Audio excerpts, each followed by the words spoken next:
Hi. As a fellow immigrant to this country, I was very interested in Arnold Schwarzenegger's recent message to the American people.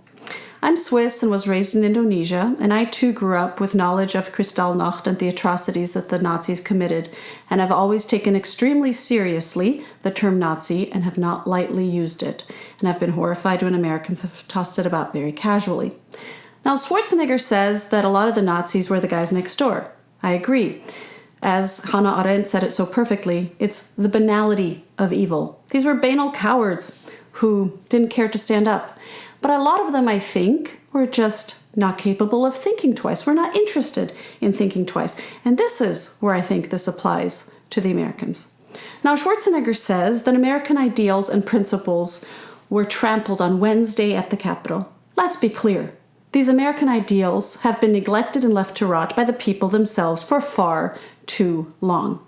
I think we the people are the problem here. After all, it is we the people that spent the last year attacking our neighbors and destroying businesses, and now on Wednesday have attacked the Capitol, have attacked our own government.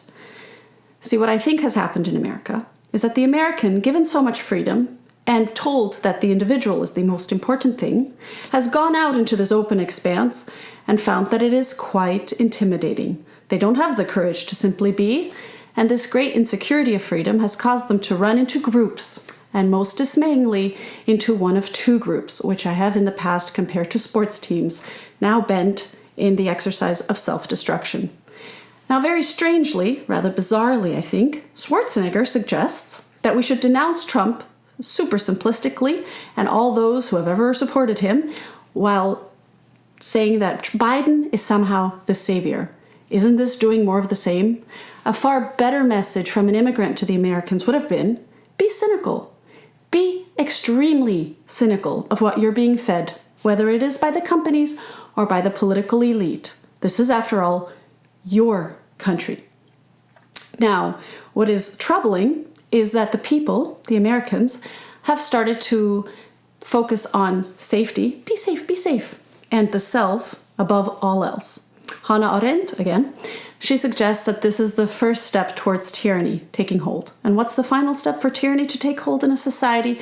Well, it's cutting off all freedom of speech. And we are well on our way, aren't we, with the kind of censorship that is going on. See, I take real issue when Schwarzenegger says that Trump will soon be as irrelevant as an old tweet. Unfortunately, old tweets aren't irrelevant. An old tweet can get you fired. An old tweet can get you barred from college.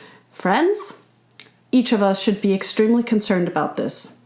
And I agree with Schwarzenegger. We shouldn't stand for some president at the cost of the country. But that's not the main point here. Again, it isn't about one president or another. It is about we the people having a healthy cynicism about what is being done to us, even if it's highly inconvenient to take back control. See, Americans have abdicated their role, have abdicated their power as participants in this democracy for the sake of convenience. And I'm sorry, friends, it's time to be inconvenienced and to think twice and to protect ourselves from terrible ideologies that end up in systems like what Nazis were. I don't think one party or the other are the Nazis here, but I think we are making room for such terrors if we are not careful.